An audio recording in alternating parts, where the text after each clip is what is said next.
y son personas, en fin, que se han esforzado y molestado mucho en organizar esto y me parece una descortesía comenzar sin que estén ellos.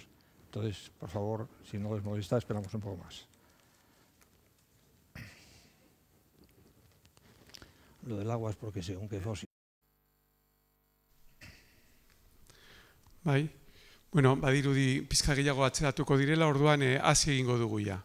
Bueno, eskerrik asko etortzagatik, berriz ere, iaz eduki genuen Jorge gurekin, aurten ere etorri da, eta harri gehiago eta azalpen interesgarri gehiago eta liburu berri bat gehiago argitaratu du. Eta, bueno, honena azalduko dugu pizkat bere teoria, badakizue gutxora zein den, baina, bueno, honena da berari hitza ematea. Eskerrik asko, Jorge.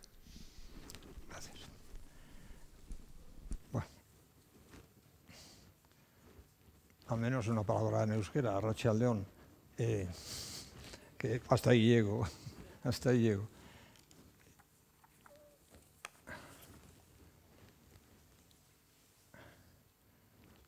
Tengo que confesar, con la sinceridad que, como saben, me caracteriza, que las conferencias que doy, las doy para los miles de personas que las siguen en Internet, sobre todo en Sudamérica.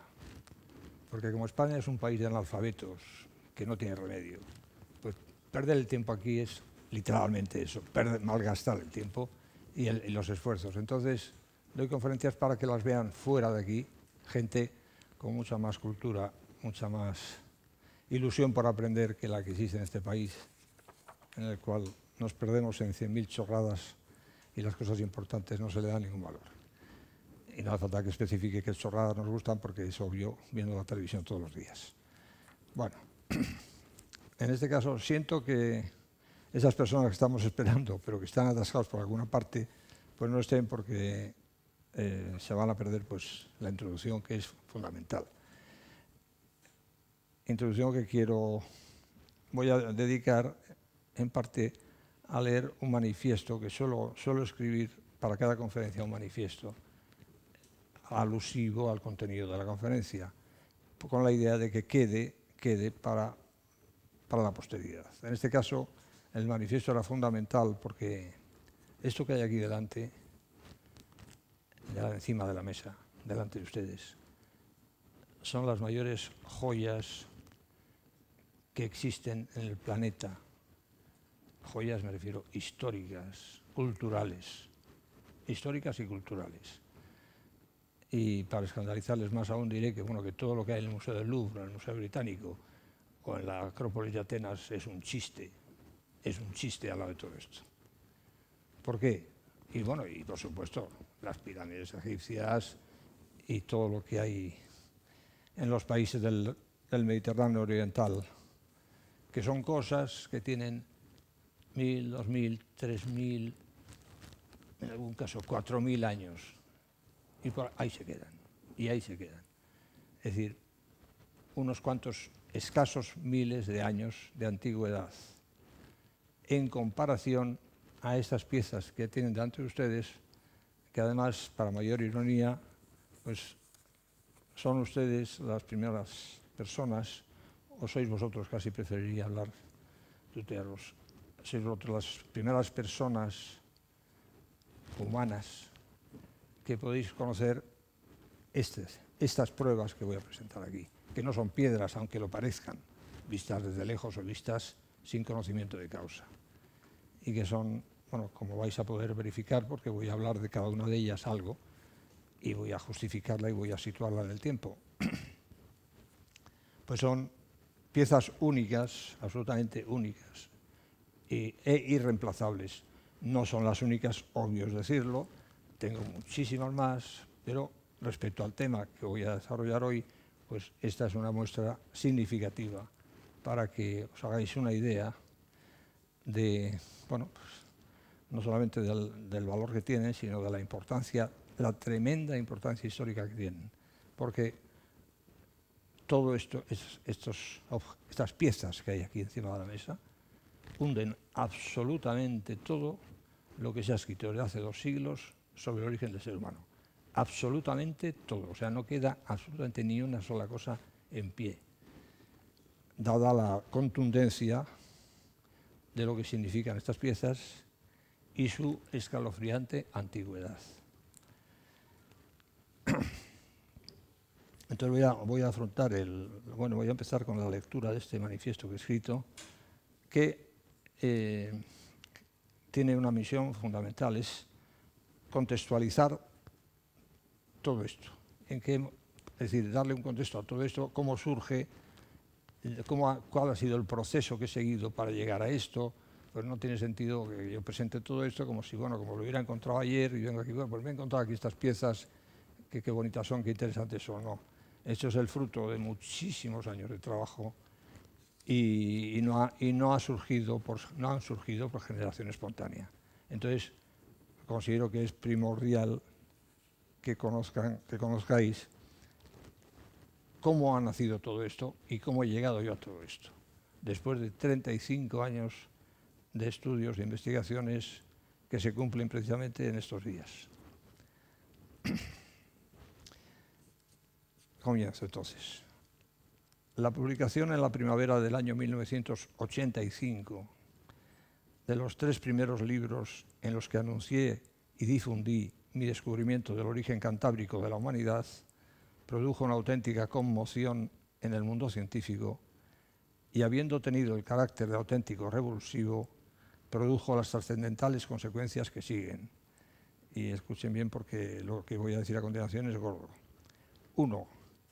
En el plano antropológico, mis tesis sobre el origen cantábrico de la humanidad, que datan de la primavera del año 1984, he dicho 35 años, se cumplen ahora, fueron el desencadenante de la intensificación de las excavaciones en el yacimiento burgalés de Atapuerca, insignificante y absolutamente desconocido hasta ese momento.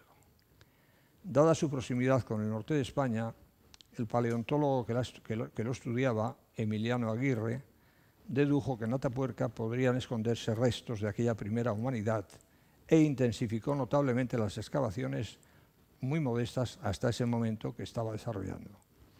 Cuatro años después, y como consecuencia de ello, en el verano del año 1988 se produjeron los primeros hallazgos humanos trascendentales que convirtieron a ese yacimiento burgalés en uno de los más importantes del mundo. Las fechas cantan. Yo descubro el origen cantábrico de la humanidad en 1984. Lo publico un año después en 3 libros, en 3 tomos, que además tuvieron difusión, en 1985. El excavador de Atapuerca, un hombre muy inteligente, al que por supuesto conozco, pues se entera, pues como mucha gente, y sobre todo la gente especializada, ¿no? Se entera de mi tesis, le pareció cabal y razonable, y el hombre se hizo la reflexión lógica: si este señor tiene razón y el origen de la humanidad está en el Cantábrico, en el norte de España, entonces Atapuerca, que está muy cerca del norte de España, es muy posible que pueda tener restos humanos significativos, importantes y muy antiguos. Y entonces, a partir del año 1985, se intensifican extraordinariamente las excavaciones. Este hombre debió conseguir más medios de los que tenía, y en el 88, 3 años después, surgen los primeros descubrimientos importantes que convirtieron el nombre de Atapuerca en universal, porque aparecieron ahí restos, se convirtió en uno de los yacimientos de repente más importantes del mundo. Y España, que hasta ese momento no pintaba nada en el plano antropológico, de repente pues se convierte en uno de los lugares donde previsiblemente se podía haber producido el nacimiento de la humanidad. Bueno, punto número 2. En el plano arqueológico, la noticia de mi tesis cantábrica propició la celebración en Cataluña de un Congreso Internacional de Arqueología consagrado específicamente al estudio de las pruebas y evidencias que ya por entonces proclamaban que la humanidad racional había tenido su cuna en el sudoeste de Europa, es decir, en la península ibérica. Todo eso inmediatamente después de publicar yo mis tesis. Por último, y en el plano de la genética, estas son cosas que se tendrían que saber y se tendrían que decir, pero normalmente en el mundo intelectual nadie reconoce los méritos de los demás. Nadie, y sobre todo si ese reconocimiento supone en alguna medida admitir que tú has bebido de esos demás. Entonces, en este caso concreto, pues sobre esto que voy a decir, nadie lo ha dicho, pero también las fechas cantan y es un hecho bastante obvio. En el plano de la genética, los impactados y sorprendidos biólogos moleculares, a los que impresionó en grado sumo que un filólogo pudiera haber llegado a descifrar el enigma jamás desentrañado respecto al primer origen de la humanidad, se plantearon seriamente el reto de contrastar científicamente mi tesis, corrigiéndome total o parcialmente a través de un método que permitiera esclarecer el origen y filiación de los pueblos a través del estudio del ADN. Acometido y alcanzado plenamente ese objetivo, los primeros resultados de esos estudios moleculares a partir del ADN confirmaron rotundamente al propio litoral cantábrico como primer asentamiento de los más antiguos Homo sapiens conocidos, todo lo cual sería difundido 10 años más tarde, ya en el año 1994, y cuando se cumplían los primeros 10 años de mi descubrimiento. Es decir, para decirlo en cristiano, los biólogos dijeron, ¿y este tío? Un filólogo. ¿Y cómo demonios puede saber de dónde está el origen de eso? No, a través del estudio de las palabras, a través del estudio del lenguaje. Y con legítimo orgullo dijeron, bueno, sin duda alguna nosotros a través de la genética podremos saberlo mucho mejor que él. Y entonces se plantearon algo que no se habían planteado nunca, que era aplicar todos los estudios de ADN que entonces empezaban a hacer al estudio, de intentar aclarar a través del ADN el origen de los pueblos y los caminos que los pueblos han seguido a través de la historia, de la civilización. Y a partir de ese momento se empiezan a realizar estudios por parte de multitud de universidades de todo el mundo, estudios del ADN para saber de dónde habían surgido los Homo sapiens. Y todos los estudios que se hicieron unánimemente, a partir de 1994, ya estamos 10 años después de que yo publicase mi tesis, reconocieron que los Homo sapiens más antiguos estaban en el norte de España, en el litoral cantábrico. Qué casualidad.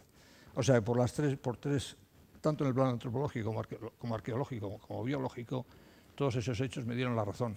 Y recuerdo a título anecdótico que la gente, de las personas de mi entorno, mis lectores, amigos, cuando supieron lo del ADN, los estudios de ADN, me comentaron, algunos de ellos, alarmados, ¿no tienes miedo de lo que va a resultar de esos estudios? Porque dices, si no te dan la razón, te van a hundir. Y yo les dije la verdad, lo que sentía. Digo, no tengo el más mínimo miedo, tengo la certeza absoluta de que el origen está donde he dicho y no tengo el menor miedo de que me puedan desautorizar. Y así fue, y así fue. O sea que tuve que pasar, digamos, esos exámenes iniciales, Atapuerca, la genética y los arqueólogos que confirmaron mis tesis, y gracias a eso yo pude seguir adelante y gracias a eso pues he llegado donde he llegado.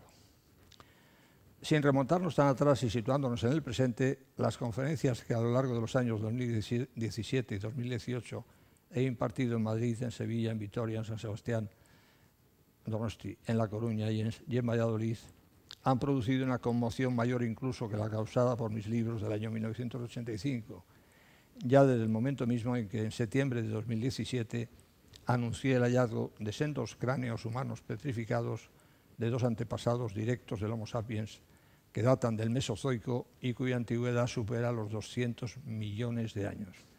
Presenté dichos cráneos en una conferencia impartida en la Facultad de Derecho de la Universidad de Sevilla el 17 de mayo de 2018 y desde entonces todos los antropólogos del planeta han enmudecido porque la existencia de seres humanos como nosotros, que datan de hace más de 200 e incluso de 300 millones de años, convierte en aberrantes y en ridículas todas las especulaciones que desde el siglo XIX hasta aquí vienen prodigándose por parte de la antropología en relación tanto con el origen africano y simiesco de la humanidad como con la antigüedad de ese origen que se cifra a día de hoy apenas en 6, 7 u 8 millones de años, o en el caso de Atapuerca, 800.000 años.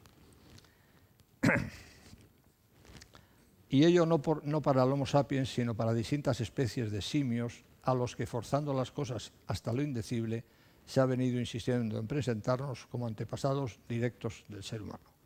¿Cómo es posible que un filólogo y no un arqueólogo, ni un antropólogo, ni un biólogo haya sido la primera persona en la historia de la humanidad que ha logrado identificar cuál fue la cuna de nuestra especie? Resulta imposible sintetizar en pocas palabras todo cuanto han dado de sí 35 años de investigaciones multidisciplinares y exhaustivas, pero digamos que en esencia mi método ha consistido en descifrar el origen del lenguaje y en llegar a conocer en profundidad, por una parte, la mitología clásica y por otra, la más antigua historiografía conocida. Y todo ello a lo largo de 35 años y con el propósito de llegar a precisar en qué punto exacto del litoral cantábrico moraron las primeras comunidades humanas. Lo que estoy haciendo ahora, como ya se están dando cuenta, es descubrir mi método, sencillamente. Yo he seguido un método que ha funcionado y lo que estoy, porque tengo interés en que se conozca, primero porque es de justicia que se conozca y segundo porque puede ayudar a mucha gente a, digamos, a orientarle en el camino que deben seguir si tienen afán investigador y quieren dedicarse a estudiar este tipo de temas. Mis primeras investigaciones, acometidas el 19 de abril de 1984, no tardaron en convencerme de que la primera humanidad se hizo fuerte en el macizo de los picos de Europa, y muy especialmente en su entorno oriental, en un tiempo en el que los picos, no respondían todavía a este nombre de Europa, sino a otros tales como Asturias, Líbano, Armenia, Asia, Egipto, Arabia, África, Jordán, India o Vindia, nombres que no me invento yo, como voy a decirlo, que están vigentes todavía en la toponimia. Que por eso llaman ustedes Araba a la provincia de Álava, siendo Armentia, un claro derivado de Armenia, el nombre de la que fuera la principal sede episcopal alavesa. Y por eso también la multitud de derivados de India que existen en la toponimia vasca, a muchos de los cuales ya hice referencia en mi conferencia anterior en este centro, celebrada en los primeros días de septiembre del año pasado, 2018. En cuanto a Asturias, les recuerdo también que este nombre se encuentra en el origen del nombre de Don Ostia, de la playa de Ostende, de Casturriales, o del puerto de Asturriaga, en Hondarribia, o Fuenterrabía, cuyo nombre originario, como documenta un mapa que se expone en el Museo de Guernica, cosa de la cual también hablé en el mes de septiembre aquí, no fuera este, sino Fuente Arabia. O sea, Fuenterrabía es una corrupción de Fuente Arabia. Uno de los nombres que tuvieron los picos de Europa. El tártaro. Aquí viene ya la clave del asunto y lo que me va a permitir ya presentarles los fósiles que tengo en torno a mí. Una vez identificados los picos de Europa como la matriz no solamente de todos los europeos, sino de toda la humanidad, puse el foco de mis investigaciones en la localización del lugar exacto de la costa oriental asturiana al que peregrinaban todos nuestros antepasados para quitarse la vida en él. Pues tal fue, como he explicado y demostrado ya hasta la saciedad en decenas de libros, el origen del que hoy conocemos como el Camino de Santiago. Y nuestros ancestros designaron con los nombres mucho más sonoros de Calzada Herculea, Estrada de Hermes, que de ahí viene lo del desfiladero de la Ermida, o Vía Láctea. Mi razonamiento fue muy sencillo. La identificación de la cuna de la humanidad pasa necesariamente por la localización del lugar exacto en el que se inmolaban ritualmente nuestros antepasados. Porque siendo ese lugar, sin la menor duda, un acantilado muy concreto de la costa asturiana, al que, por cierto, denominaban Troya, caía por su propio peso que ese lugar debería hallarse, todavía hoy, literalmente preñado de huesos fosilizados de nuestros primeros antepasados. Porque a todo esto yo ya había adivinado que nuestros antepasados racionales no morían de muerte natural, sino que se mataban una vez que, ora por enfermedad, ora por haber llegado a la vejez, perdían su autonomía, dejaban de ser útiles para la sociedad y se convertían en una carga para las personas de su entorno. Dicho con otras palabras, yo no podía responder con pruebas a los comentarios más o menos envenenados que me han venido haciendo tanto mis amigos como mis enemigos a lo largo de estas 3 décadas y media que duran ya mis investigaciones, al formularme sistemáticamente la siguiente malintencionada pregunta.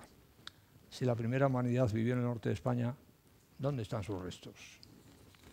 Con eso me han intentado cerrar la boca multitud de personas a lo largo de estos 35 años. Porque si los antropólogos siguen repitiendo el disparate de que el Homo sapiens surgió por generación espontánea hace alrededor de 40.000 años, es porque como nuestros ancestros directos no se enterraban, no hay forma de encontrar sus cadáveres y por ende de llegar a desentrañar cuál era su antigüedad. Porque aparecen algunos restos humanos, generalmente de neandertales, que es de los cenutrios de los cuales aprendimos la costumbre de enterrarnos.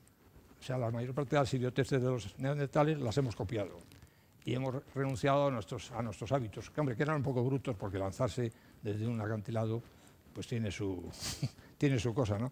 Pero bueno, lo que sí era inteligente era no esperar a morir cuando ya estás hecho absolutamente una piltrafa humana y estás cargando la vida de los demás, estás haciendo la vida imposible a los demás, etcétera, etcétera. Entonces, en ese sentido, era muy inteligente el hecho de decir, bueno, yo ya no sirvo para nada, aquí no pinto nada y se acabó. Entonces, hecha esta presentación inicial, paso a mostrar las piezas que he traído para que sirvan de referencia. Espero que se me siga oyendo, se me oiga bien, que no lo he preguntado. Bien, de acuerdo.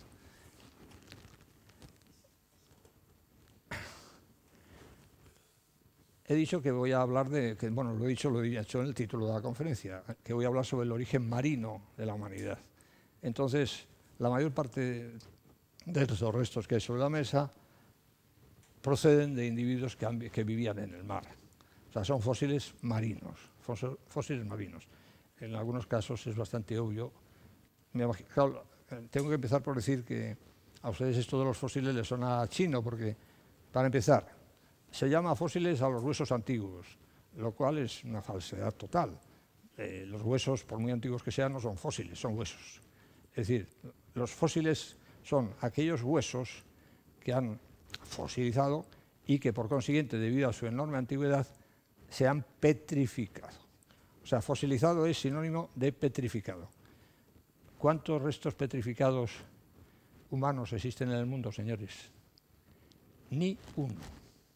Ya entenderán por qué les digo que el Museo del Louvre, el Museo Británico, etcétera, etcétera, el Vaticano, todas las joyas del planeta, son un chiste al lado de todo esto. Porque esto es único. De lo demás, hay por todas partes cosas, de mayor o menor valor, pero hay por todas partes. Pero restos petrificados, es decir, con una antigüedad de tal calibre, no existen nada más que los que yo he encontrado, que los que he descubierto. Algunos, una pequeña muestra, porque tengo, como pueden imaginar, tengo centenares, pero aquí he traído una muestra de todo ello, ¿no? Muestra que, por una parte, indica la antigüedad que tienen y, por otra parte, que estamos hablando de una humanidad extraordinariamente antigua, tan primitiva como para que nuestros antepasados fueran tan pequeñitos como este señor. Hombre, yo no tengo una cabeza muy grande, algo sí, pero no mucho, pero ya se ve claramente el abismo que hay entre una pieza como esta cabecita, que además es muy... En el libro que por ahí anda, que he editado recientemente, justamente pensando en esta conferencia, están fotografiadas algunas de esas piezas, concretamente esta, en la portada, ¿no? Entonces, el valor de esta pieza es, bueno, como todas ellas, la dureza. O sea, son más duras, los fósiles marinos en particular, son más duros que las piedras, pesan más que las piedras. Y en este caso, aparte de su dureza, es enormemente representativo porque se puede apreciar claramente a través de sus rasgos que es un Homo sapiens, que ese es el matiz que queda muy claramente expresado en estas piezas que he traído. Y en este señor que tengo detrás de mí, del cual algo también tendré que decir, porque esa es la pieza más importante. Lo que pasa es que pesa 1 tonelada y es imposible manejarla así con esta facilidad con que he traído todo esto, ¿no?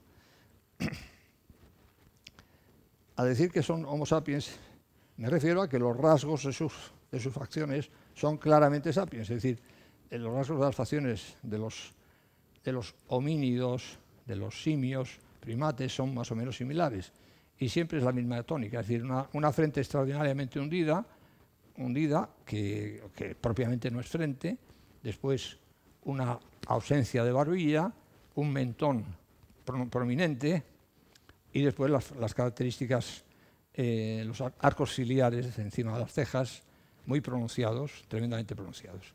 Esos son más o menos los rasgos que nos diferencian de todos los homínidos, de los simios, primates, neandertales y compañía, etcétera, etcétera.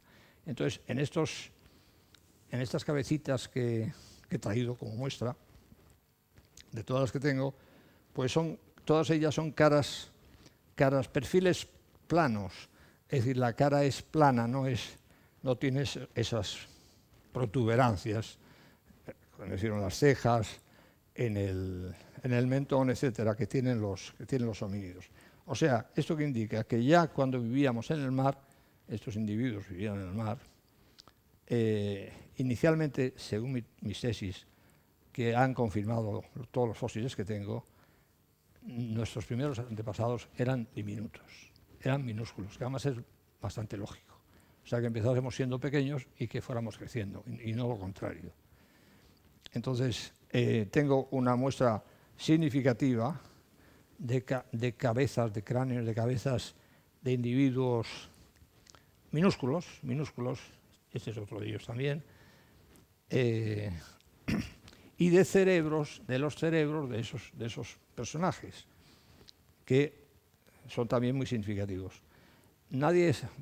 Casi nadie sabe que existen cerebros fosilizados, porque se piensa que las materias blandas no petrifican. Sin embargo, si algo petrifica bien y petrifica con una enorme dureza, son los cerebros. Y aquí he traído 3 pequeños, este no es pequeño todavía, este no está entero, que, digamos, son muy fácilmente identificables porque tienen el grabado característico de los cerebros, es decir, todas esas ondulaciones que tienen los cerebros.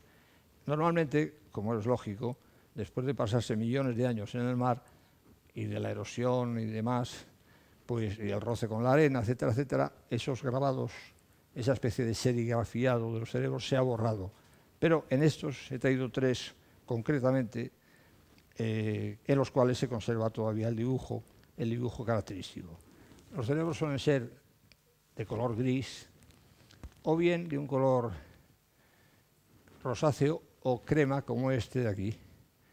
Y interiormente, pues es una materia muy suave, que parece algo, digamos, al sílex, de un tacto muy suave y, como he dicho, de una extraordinaria e infinita dureza. Para seguir un hilo un poco coherente, les muestro aquí otro cerebro ya de otras características. Esos evidentemente eran de personajes muy minúsculos, muy pequeños. Este es un cerebro que tiene el diseño característico de los cerebros humanos, del Homo sapiens, dolicocéfalo, es decir, alargado, estrecho, conserva también todo el dibujo o el resto de la impronta de las curvas del cerebro. Aquí en la parte baja, en la base del cerebro, también conserva también los rasgos que son característicos. Pesa bastante, como he dicho. ¿Y cuál es la importancia de este cerebro y de casi todos los que tengo? Pues así, he dicho en una especie de manifiesto que he leído, que mi método ha sido uno muy sencillo, pero que no podía fallar. Y era, sabiendo como sé, lo he averiguado a través del lenguaje, sobre todo, algo dice la mitología y alguna cosa también dice la historiografía antigua, ¿no? Que los antepasados más remotos no morían de muerte natural, sino que se mataban. Todavía en los picos de Europa, para que se vea que estas tradiciones tan remotas todavía siguen vivas, existe un dicho que dice, referido a un pueblo de los picos de Europa, uno de los más altos, que se llama Caín, curiosamente Caín, Pues dice, los de Caín no mueren, se despeñan. O sea, se ha conservado hasta el día de hoy la memoria de cuando aquella gente se lanzaban desde un monte, sencillamente. Pero no valía cualquier monte, tenía que ser un monte concreto, donde ritualmente se sacrificaban. Por cierto, diré entre paréntesis que San Juan de Gaztelugatxe es uno de los lugares donde se sacrificaban los vascos.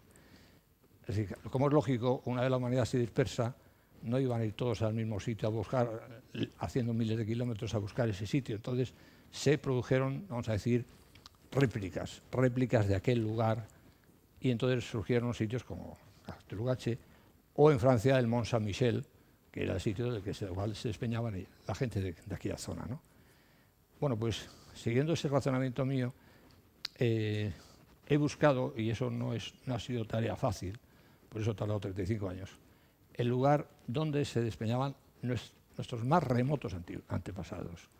Porque si daba con ese lugar, que insisto, era muy difícil dar con él, porque la toponimia se ha calcado en todas partes, pero si daba con ese lugar, entonces lo que aparecerían allí, o podrían aparecer allí, no serían unos restos humanos muy antiguos, sino serían los restos humanos de nuestros antepasados más remotos, los más antiguos, que son los que a mí me interesaban desde el principio. Es decir, yo soy filólogo por un accidente del destino, digamos, pero lo que a mí realmente me apasiona y me fascina, y por lo que estoy en todo esto, es para aclarar el origen del ser humano. Es decir, la antropología es lo que realmente me mueve, ¿no? Entonces mi objetivo desde el primer momento fue ese, aclarar dónde estaba ese sitio, y una vez localizado, hacer lo indecible, tener sobre todo mucha paciencia para esperar que aparecieran esos restos. Y aparecieron. Estos cerebros que estoy mostrando y casi todas estas piezas han aparecido en ese monte que yo ya había identificado previamente como el lugar, aquella primera Troya a la que se peregrinaba y desde la que se lanzaban nuestros antepasados para matarse. Y han sido tal cantidad de millares de personas las que ahí se habrán sacrificado a lo largo del tiempo, que todavía, cuando se producen temporales notables, sobresalientes, emergen de la arena miles, señores, de cráneos y cerebros humanos. De esta índole,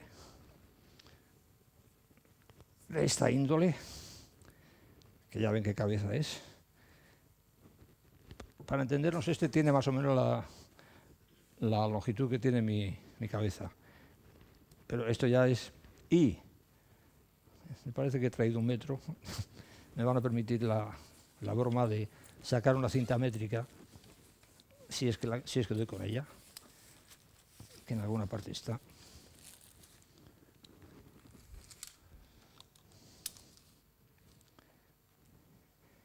Este cerebro mide 29 centímetros, más o menos, casi 30. No he traído, porque pesan una bestialidad, los cerebros que miden medio metro. Medio metro de cerebro. O sea, imagínense qué pedazo de cerebro. Medio metro de cerebro. O sea, no estoy hablando de teorías, los tengo. Es decir, los tengo. O sea, que imagínense qué dimensiones tenían aquella gente y, por consiguiente, qué inteligencia tenían. Porque medio metro de cerebro da para mucho cerebro, para muchísima inteligencia. Es decir, lo que he dicho siempre yo cuando todavía no tenía estas joyas, respecto a la primera humanidad, eran infinitamente más inteligentes que nosotros, pero vamos, sin comparación, a miles de años luz. Por supuesto, llevaban una vida muy salvaje y muy sencilla, pero intelectualmente no tenían nada que ver con nosotros, absolutamente nada que ver. Somos una especie totalmente degenerada.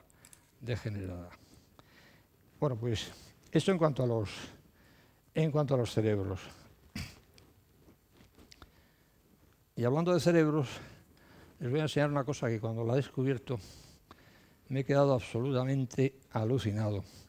Porque, bueno, todo lo que estoy diciendo, esto último que he dicho respecto al formato de los cerebros, a las dimensiones de los cerebros, indica cuál era la inteligencia tremenda que tenían nuestros antepasados.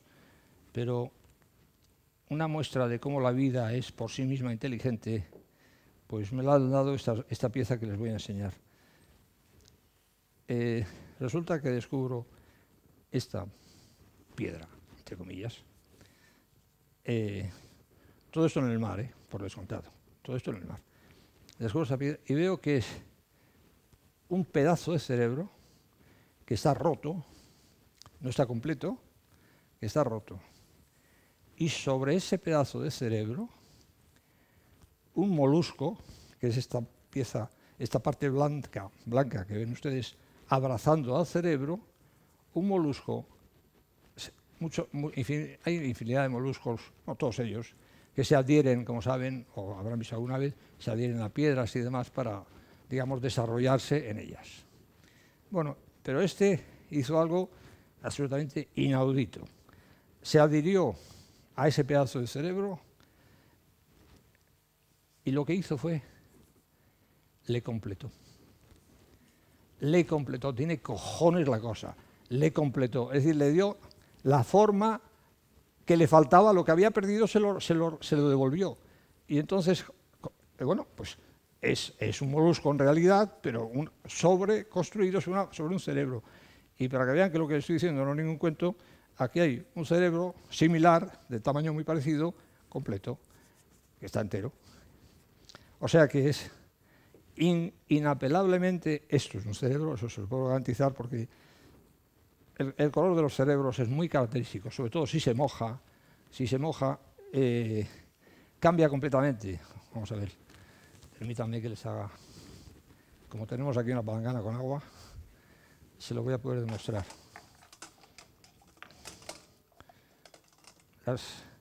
Los fósiles marinos, una vez se mojan, cambian completamente de apariencia y tienen pues un colorido, digamos una vistosidad que no tienen secos, ¿no?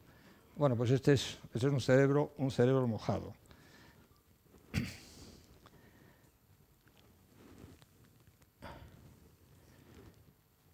Y entonces bueno, pues si hacemos la misma prueba, verán lo mismo que les estoy diciendo.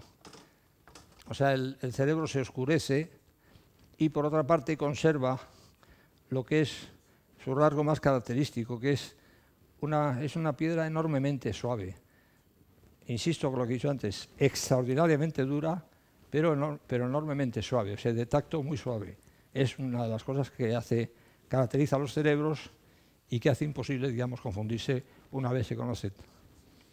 Bueno, los únicos cerebros que existen en el planeta petrificados son los que ven ustedes aquí y los centenares que tengo yo también, además.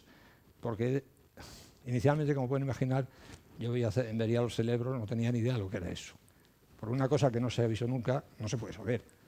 Y entonces, pues obviamente yo encontraba esas piedras, me llamaba mucho la atención, pero no sabía lo que eran, hasta que deduje que debían ser cerebros, y cuando me encontré los primeros que tenían las curvitas estas, lo que yo llamo el serigrafriado característico de los cerebros, entonces ya tuve la certeza de que era eso. Y la certeza plena, lógicamente, la he tenido cuando descubrí el sitio desde el cual se despeñaban nuestros antepasados y al cabo de unas pocas semanas me encuentro centenares de cerebros al pie de esa peña, con lo cual ya estaba clarísimo que eran cerebros, porque estaban cerebros y estaban también los cráneos, trozos de cráneo, fragmentos de cráneo de esos señores que se despeñaban tirándose de cabeza en una zona donde la marea es muy, vamos a decir, superficial, entonces al lanzarse de cabeza caían en la roca, directamente en la roca. Lo cual me permite mostrarles esto que es una auténtica joya también, alucinante. Esto es un pedazo de un cráneo de un señor como ese. Esta es una parte de la superficie de la bóveda craneana, en la parte superior, superficial. Y entonces, con ese fragmento de cráneo, de los infinitos que se desperdigaban en torno al sitio desde el cual se lanzaban, pues se fabricaron un martillo. Un martillo hecho con un pedazo de cráneo que no tendrá menos de 200-250 millones de años. Esto. los de Atapuerca se jactan de que tienen un hueso que utilizaban como herramienta los neandertales, que yo creo que tiene, hablan de 300.000 años o por ahí. Bueno, este tiene, no son 300.000, sino 300 millones de años. Y lógicamente, claro, lo pueden verificar, por eso lo he traído todo esto, pueden verificar la enorme dureza que tienen y el peso que tienen todas estas piezas, por supuesto.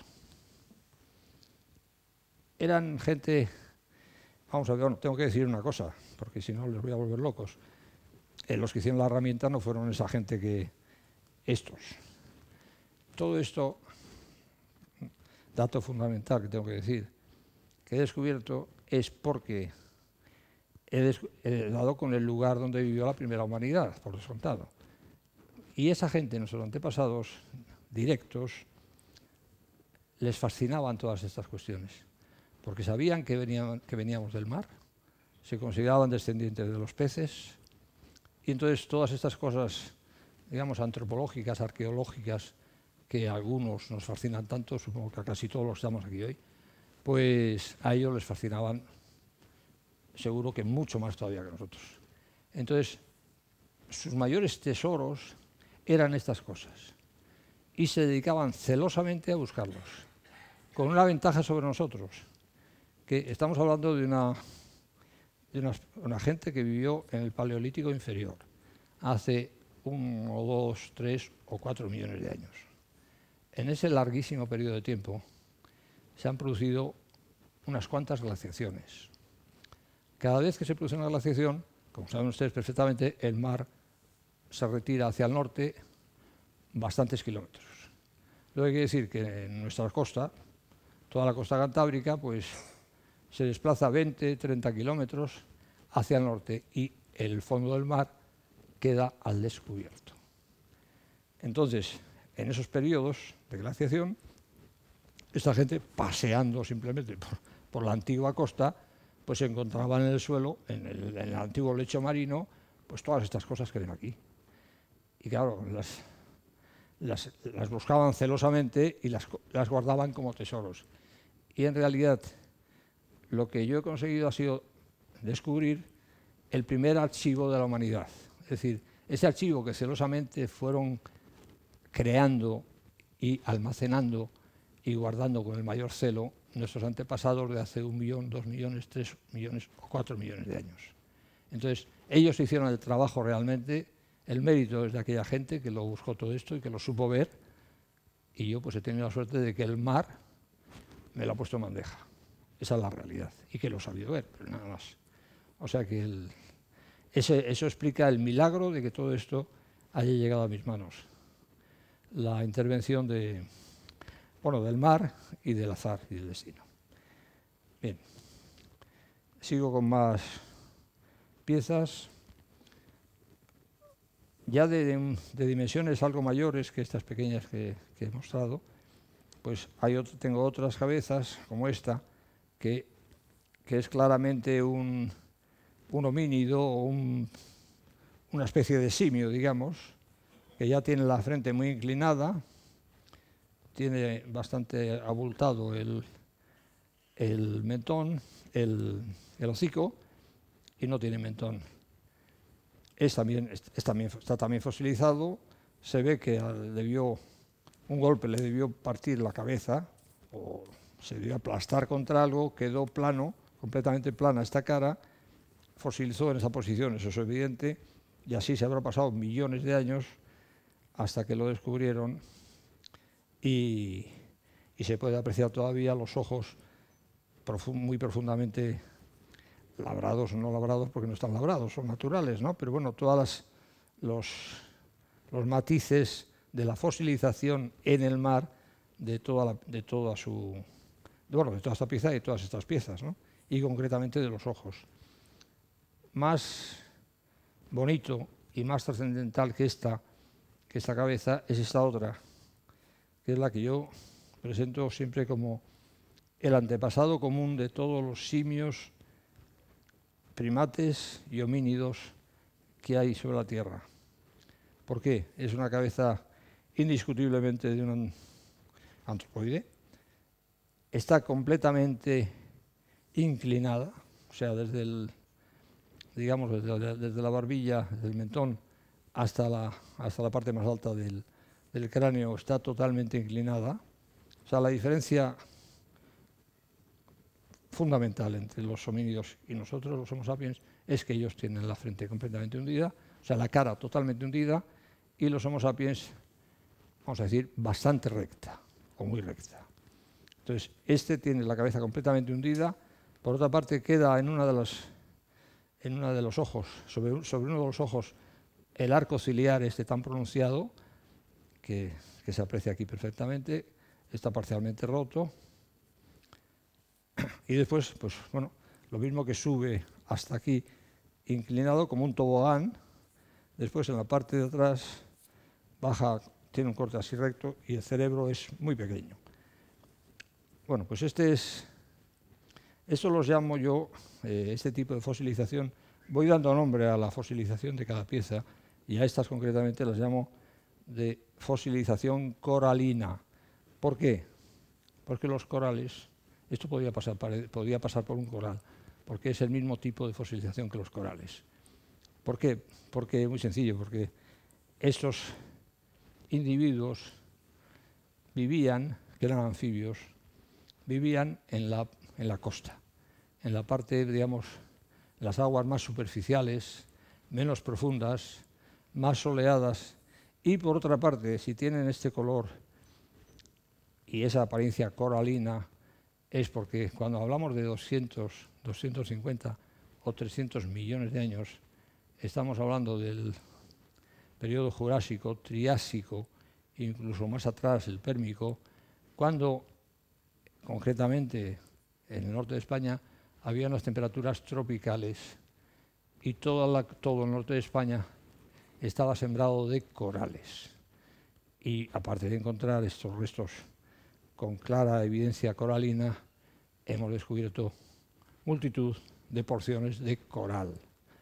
Concretamente el entorno de los picos de Europa estaba repleto de corales. Entonces, estos individuos se alimentaban en las mismas aguas y de las mismas aguas que los corales, que los moluscos, que los crustáceos, etcétera, etcétera.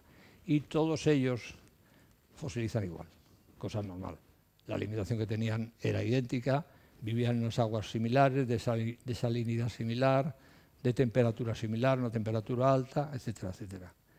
Y eso también ha permitido que hayan fosilizado tan formidablemente, incluso que en muchísimos casos se hayan conservado momificados. Es decir, que momificados me refiero por momificación natural. Es decir, por tener un agua con una salinidad determinada a una temperatura determinada y con un suelo determinado, los restos, al quedar enterrados, no se han descompuesto como es lo habitual, sino que se han conservado prácticamente intactos. Entonces, estas cabezas y otras muchas que tengo son auténticas figuras embalsamadas, es decir, como si estuvieran embalsamadas porque están perfectamente conservados, íntegramente conservados, no solamente los huesos, sino todo ello. Y tengo una cabeza de cocodrilo considerable, cocodrilo marino, lógicamente, que se ha conservado de esa manera, y una cabeza de una foca, de un león marino, etcétera, etcétera. O sea que en nuestro litoral se ha dado la suerte extraordinaria de que en esas épocas, con esa temperatura y las condiciones que tenía aquel mar, que se han conservado los seres que morían en esas aguas, se han conservado intactos, y eso permite ahora poder tener esas piezas de esa enorme antigüedad que no existen en ninguna parte del mundo. Entonces, cualquiera de ustedes puede bucear en internet buscando cerebros petrificados y cosas de estas así, y verán que no hay absolutamente nada. No existe absolutamente nada. Y seguramente no existiría si yo tampoco lo tendría, si no fuera porque alguien, es decir, aquella gente de hace millones de años, hicieron el trabajo por mí y lo buscaron y lo conservaron. Y hablando de fosilizaciones, aquí hay un inequívoco antepasado nuestro, directo. no le sorprenda que la boca esté cerrada porque, como es normal, en muchos casos, pues si morían con la boca cerrada, pues la boca se, lógicamente, fosilizaba y no había boca abierta por ninguna parte, o bien si estaba llena se podía llenar de arena o de lodo o lo que fuera y fosilizaba y ya no había boca, ¿no?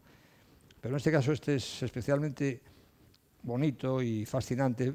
Este le llamo yo de fosilización en celdillas o cuarcífera, porque todo él es como cuarzo, y después porque en los ojos, esto lo pueden ver cuando acabe, pueden observarlo, porque es muy bonito además, tiene una fosilización que yo llamo en celdillas, como de un panal de abejas. O sea, fosiliza la piedra de esa manera y es muy característico, y por otra parte es un claro indicio de que estos señores vivían en el mar y que han fosilizado en el mar, porque esta característica que estoy señalando es propia de los corales. O sea, todo esto es, digamos, un mundo coralino que fue nuestro mundo originario, y lo bonito de esto es que esto no se puede falsificar. Algunas personas dicen, bueno, pero ¿esto qué antigüedad tiene? Y digo, vamos a ver.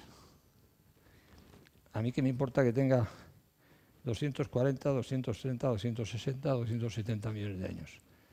Si están petrificados a este nivel, seguro que tienen más de 200 millones de años. ¿No es poco 200 millones de años? Cuando estamos hablando hasta ahora de restos humanos que no llegan ni remotamente, humanos como nosotros, 40.000 años. Pero bueno, de monos y primates y tal, pues en África 6, 7 millones de años. Estamos hablando de 200 millones de años, no hay comparación posible, ¿no? O sea que no hay... Pues entonces la antigüedad de todos estos restos es obvia, porque si no, sencillamente no podrían estar petrificados. Y por otra parte, si alguien tocase cualquiera de esas piezas, intentase modelar cualquier cosa o falsificar cualquier cosa, cantaría inmediatamente, porque se ve perfectamente cualquier pieza de estas que le estoy mostrando que está intacta tal cual ha salido del mar. O sea que si se hiciera cualquier cosa para intentar modificarla, se apreciaría inmediatamente. Sobre todo en casos como este que estoy diciendo, donde tiene esta fosilización en celdillas por toda la cara, que esto solamente lo ha podido hacer el mar, evidentemente. Volviendo a los cerebros y a esa herramienta que les he enseñado, el martillo que fabricaron con un trozo de cráneo, aquí he traído 2 fragmentos de cerebro convertidos en herramientas. O sea, la manía, bueno, no manía, la necesidad pragmática del ser humano le ha llevado a intentar aprovechar todo lo que fuera para su propio beneficio. Y en este caso, pues, como la piedra de los cerebros, como he dicho, es extraordinariamente dura, pues los utilizaron de una manera habitual como herramientas. Y entonces aquí ven 2 herramientas, digo herramientas porque la función de las herramientas era sobre todo que tuvieran o filos o bien puntas agudas para poder con ellos, pues, procesar lo que fuera, ¿no? Las pieles, las raíces, lo que sea.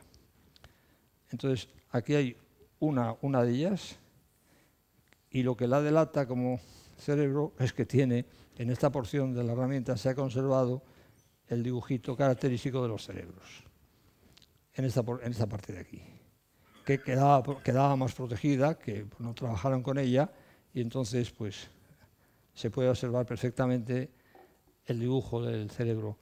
Y en esta otra, que es similar, pues pasa exactamente lo mismo. Y entonces en esta parte interior, que digamos quedaba más protegida, se ha conservado también el dibujo del cerebro. O sea que son 2 porciones de cerebro petrificado de la antigüedad similar a los que ya les he mostrado, que conserva la evidencia de que se trataba de cerebros. Y ya avanzando y ya casi para terminar mi exposición, les voy a mostrar lo más, que la señora me perdone la palabra, pero no hay otra, lo más acojonante de todo. Y lo que prueba todo cuanto vengo tratando de demostrar desde hace 35 años, que es simplemente que venimos del mar, que somos seres marinos evolucionados, en cierto sentido, pero bueno, que procedemos del mar sin la más mínima duda. Y hoy no toca esa, vamos a decir, esa parcela de la historia, pero tengo también reunidos restos de nuestras antepasadas marinas, leamos lo que hoy llamamos convencionalmente las sirenas, bueno, que no son sirenas, son simplemente mujeres de dimensiones pequeñas, reducidas, que se han conservado por ese fenómeno que he dicho de la momificación natural, pues se han conservado intactas. Intactas excepto los brazos y las piernas. Y eso es fascinantísimo. Es decir, que se han conservado y se puede demostrar cómo eran las mujeres de las que descendemos, que eran hermafroditas de hace seguramente 300, 400 millones de años, que se dice pronto y bien. Entonces, existen, y los tengo, restos, y no uno, ni dos, ni tres, ni cuatro, sino muchos más, de aquellas mujeres marinas que vivían en el mar y de las cuales descendemos. En este caso, este es un paso más allá, porque lo que descubrí atónito es un pez humano. Un pez humano. Si ustedes han visto peces, que imagino que han visto, pues, como todo el mundo, multitud de peces en su vida, ¿no? Los peces, la característica común es que hay un ojo por un lado, otro ojo por el otro. Digamos, básicamente eso no falla en ningún tipo de pez. Algunos, especies más raras, tienen los dos ojos delante, pero lo normal es que sea un ojo por un lado y otro ojo por el otro. En este caso, y esta pieza venturosamente tiene la fosilización, está en celdillas, que les he mencionado ahora, en formato de panal de abeja, pues se ve claramente cómo este pez, los ojos, tanto los dos ojos como la boca, está formada por ese tipo de fosilización tan específica que demuestra claramente que esto no ha sido manipulado por nadie, porque estas celdillas pequeñitas que forma el coral, digamos, en cuanto lo tocases, metieses una lima, metieses cualquier cosa para intentar manipularlo, te lo cargas. Y en ese caso ya se acabó. Y esto está intacto, absolutamente intacto, en las partes esas fundamentales que son las que demuestran el valor de esta pieza, que son los ojos juntos en una sola cara, no a los dos lados, y la boca debajo de ellos. Con la particularidad de que entre los ojos y la boca se produce un abultamiento que ya digamos que anuncia lo que después será la nariz. Y les hago notar lo siguiente. Este pez, esta pieza, por la parte posterior es totalmente lisa y plana, totalmente plana. Por la parte anterior, es decir, la cara de este pez, que esto es propiamente la cara, sería la cara de este pez, está en curva. Tiene lo que yo llamo, bueno, como si fuera un tejado de doble vertiente. Un tejado de doble vertiente, es decir, así. Bueno, eso es trascendental porque eso es el primer paso de lo que después fue esto que les he mostrado aquí. O de lo que sin buscar fósiles se puede ver en mí mismo. Mi perfil es una nariz que se proyecta y sigue en la misma línea y con la misma pendiente, más o menos, la frente. Bueno, pues eso es lo que aquí se ve claramente. Hasta debajo de los ojos lleva una inclinación, en este caso hacia abajo, y a partir de la parte inferior de los ojos se inclina el cráneo de este animal, como después ha sido la característica de todos los homínidos y parece ser que también de los Homo sapiens más primitivos. Entonces, como esto no es, ni está falsificado, ni se puede falsificar, simplemente todo esto se podría tirar a la basura. Simplemente esta pieza demuestra que los seres humanos venimos del mar. Salvo que alguien me demuestre que existe algún pez que tenga la misma cara que nosotros. Es decir, que tenga los dos ojos en ese mismo lado. Yo concretamente les puedo decir que tengo multitud de peces fosilizados. Y todos ellos, sin excepción, son las dos caras, un ojo en cada cara. Pero esto es una pieza absolutamente excepcional, que no será única, lógicamente, pero que es excepcional porque se ha conservado maravillosamente bien y es inapelable. La forma de pez es obvia. Por cierto, no lo he dicho, pero algunos de ustedes ya lo habrán deducido, o algunas de ustedes ya lo habrán deducido, que era un pez hembra sin la menor duda, porque tiene aquí claramente muy pronunciada lo que era la vulva, cosa que aparece en todas las figuras femeninas marinas que he descubierto. Pues el mismo formato, pero mucho más antiguo y no tan evidente, es este otro pez que he encontrado, que tiene más o menos el mismo tamaño, tiene también ese mismo tejado en doble vertiente que he dicho, en la cara anterior, aquí los dos restos de los dos ojos y aquí el resto de la boca. La parte posterior es lisa. La diferencia es que esto es una fosilización en cuarcita mucho más antigua que esta todavía. O sea, la antigüedad de esto puede ser bestial. No menos de 400 millones de años. Pero que es lo mismo, pesa más, pero es idéntico. Y la prueba brutal, rotunda, definitiva, y estos señores, permítanme que lo diga con toda la modestia del mundo, pero también con toda la rotundidad del mundo, esto es ciencia con mayúsculas. Esto es ciencia con mayúsculas. Exactamente la misma forma que estos peces, casi el mismo tamaño, la misma inclinación en doble vertiente que estos peces por la cara posterior plana, lo tiene esta pieza. Esta pieza no es un pez. ¿Saben lo que es esto? Y esto ya sí que es alucinante. Esto es un corazón petrificado, fosilizado.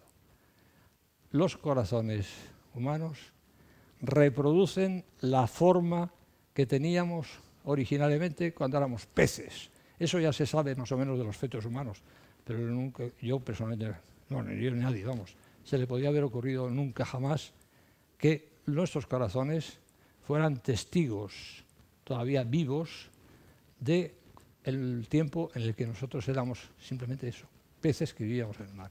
Y el corazón ha conservado esa forma. Y este que es un corazón que fosilizan, por cierto, de una forma muy parecida al cerebro, y el tipo de petrificación es muy parecido, también muy pesada, la piedra muy suave, etcétera, etcétera, etcétera. La forma es bastante incuestionable. Pues, por cierto, aquí hay otro corazón, en este caso muy rojo, y más, vamos a decir, por lo que se refiere a su policromía, más creíble, que es también un corazón fosilizado. Pues ese es para mí lo más grande que he descubierto y lo más fascinante y lo más concluyente y definitivo. Nuestros corazones son, repito otra vez, testigos todavía vivos, vigentes, del tiempo remotísimo en el cual originalmente fuimos peces en el mar, muy característicos, pero peces. Y por último, he traído, porque es curioso y es muy bonito de ver, un pez que a mi juicio es de esta misma familia que les acabo de mostrar, es decir, antepasados del ser humano, pero que ya los ojos, digamos, se han desplazado y ya no están, digamos, los dos en una cara, sino que se han desplazado y están los dos ojos, concretamente estos dos, están ya prácticamente en la frente, digamos, lo cual ya nos acerca más a las caras humanas actuales, ¿no? Y tiene una fosilización alucinante, con una policromía preciosa, colores azul, rojo, granate y crema, y por supuesto con cuarzo también, que, vuelvo a repetirlo, esto no se puede falsificar, señores. No se puede. Estas cosas, como todas las que les he enseñado, solamente las puede hacer el mar. Esto no hay nadie que lo pueda falsificar. O sea que la duda, si alguien muy ignorante, por supuesto, se plantease si yo he falsificado algo de todo esto, pues esa duda se desvanece ante el hecho de que todas estas cosas que ha hecho el mar las ha hecho de una manera que no se puede imitar, no se puede simular, ni se puede copiar.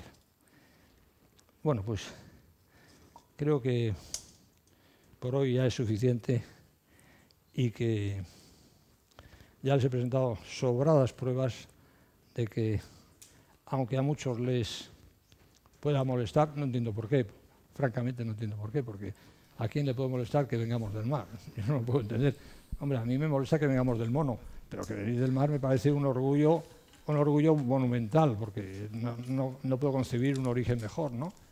Pero bueno, es un hecho que el tiempo lo esclarecerá, eso es algo inapelable. Cuando se descubren cosas así, no hay marcha atrás, no hay marcha atrás. Esto se impondrá, seguramente tendré que morir yo para que se imponga del todo, pero se impondrá inevitablemente y al final la humanidad crecerá, porque sabiendo estas cosas crecemos. Y escuchando las idioteces y las simplezas habituales sobre los monos y sobre Darwin y tal y cual, en vez de crecer lo que hacemos es retroceder. O sea que todo esto supone un enriquecimiento bestial, intelectual para la humanidad. Y eso es lo más importante y lo que, sinceramente, me enorgullece. Muchas gracias por su presencia y su atención. Gracias. Eskerrik asko, Ribero, orain galderak egin ahal izango dira, baina lehenengo nahi baduzue pasagitezke astiro harriak ikusteko. Ze hor atzetik ez duzu ezer ikusi. Ordan ezin dira ikutu, harriak ezin dira ikutu, baina pasatu mesedez astiro 15 minutu eta gero galderak egingo ditugu. Podemos pasar ahora. Tenemos 15 minutos para que paséis y veamos las piedras. Sí. No tocar, no tocar. Y luego haremos preguntas. Pueden hacer fotos si quieren. Y recordar también que ha traído el libro que ha publicado sobre este tema. Las librerías valen 50 euros, pero va a hacer un descuento y hemen berrogei euro. En 40 euros ofrece aquí. Y ahora, bueno, 15 minutos para ver las piedras. Bueno, ya has visto fósiles. ¿Qué? Esto no lo hay en Salvatierra, esto no lo hay, Ya miraré. Sí. ¿Una pi? Ah, bien. Eso es bueno. Una pi tiene mérito. Sí. Hoy no la quería traer porque... Ya.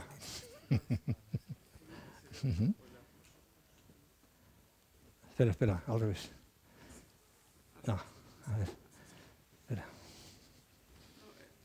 Para que veáis los ojos, ¿no? No, claro, pesa. Si alguien quiere ver lo que pesa, lo puede probar ahí. Lo que pesa es el cerebro, concretamente, o este cráneo. Mira. No, esto no pesa demasiado. Esto no pesa demasiado, pero mira el cerebro, que esto sí que tiene tela. No he dicho, prueba, cuidado que no se te caiga, porque pesa, Este es que pesa, No he dicho que los cerebros están intactos porque la mayor parte porque el cerebro es materia blanda, entonces aunque se tiraban no se rompían. Se rompía el cráneo, pero el cerebro se quedaba igual afosilizado, entonces están generalmente intactos, enteros.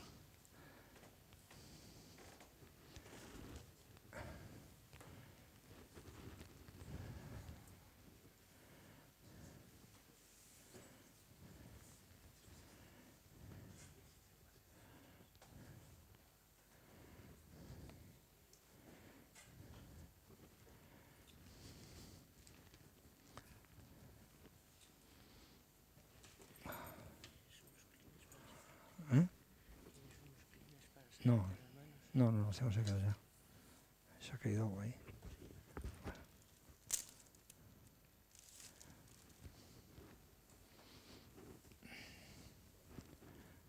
Y me he olvidado de hablar de este señor. Me he olvidado de hablar de este señor. el más importante. Sí, sí. Tú no lo has visto físicamente, ¿no? No, solamente lo llevé a Sevilla, o sea que no lo has visto, ¿no? ¿Esta es la de Sevilla? ¿Y ha vuelto a ¿Eh? No, todavía está en Sevilla. Carmen.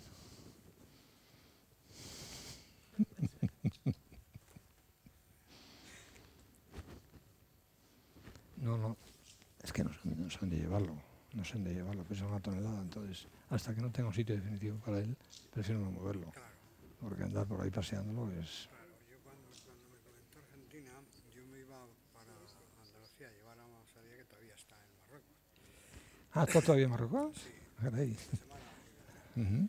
Y es que en Salvatierra no hacemos carrera, con la palabra cultura no termina. No hacemos carrera. No hacemos carrera en la agricultura. Bueno, pues ya ves que aquí pasa lo mismo más o menos, o sea que en todas partes cuestionabas.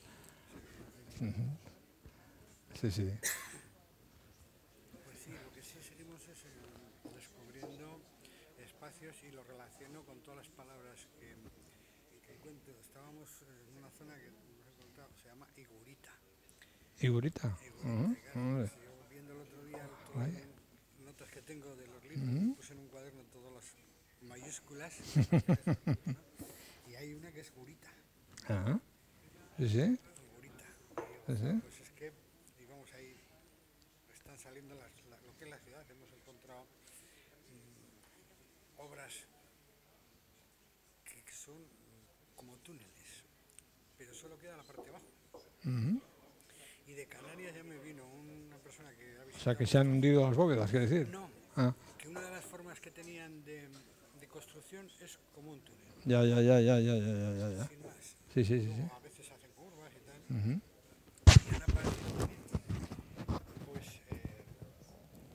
lo relaciona, o sea, la referencia a películas.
Un rotulador mejor.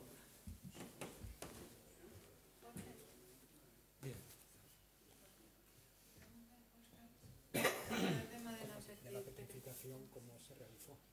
¿Por qué se petrificó el hueso? ¿Qué se petrificó el hueso? Sí, estaba en el mar, como...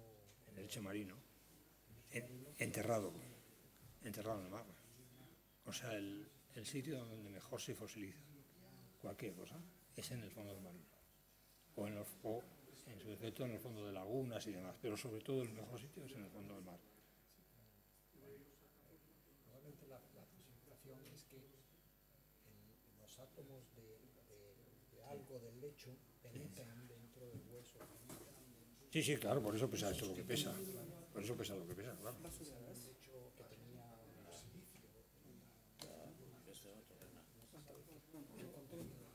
De hecho, esos análisis os podéis imaginar, no los he hecho, pero lo que sí te puedo decir es que toda la parte del Cantábrico, la costa cantábrica, y en particular la del Pico de Europa, está llena de minerales.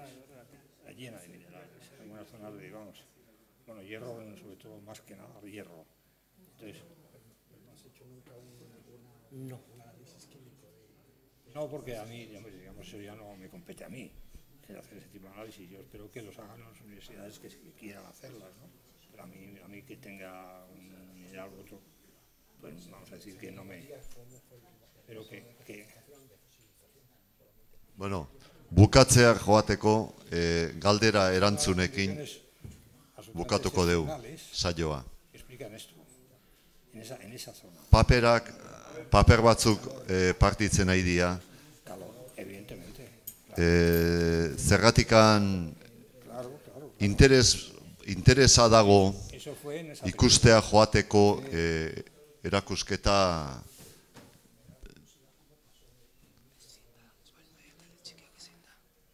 Bueno, como ves, tengo todos los tamaños. Eso ha sido una evolución progresiva. Claro, una evolución progresiva, ¿no? Ese medio metro de alto, ese cráneo. Eso es.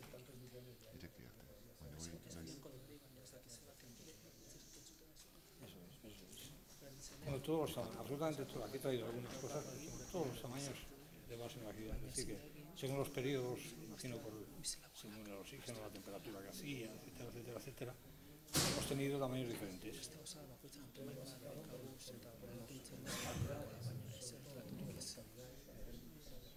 Hombre, claro, hay cosas como en este caso que no de tanta calidad, pero en cerebro. Sí, hay que apuntar los videos, por supuesto, sí.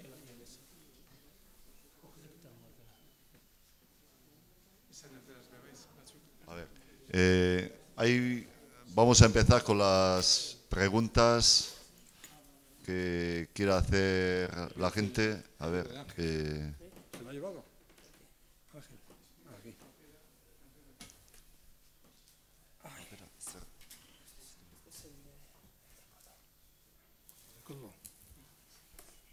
¿Hay alguna pregunta? A ver.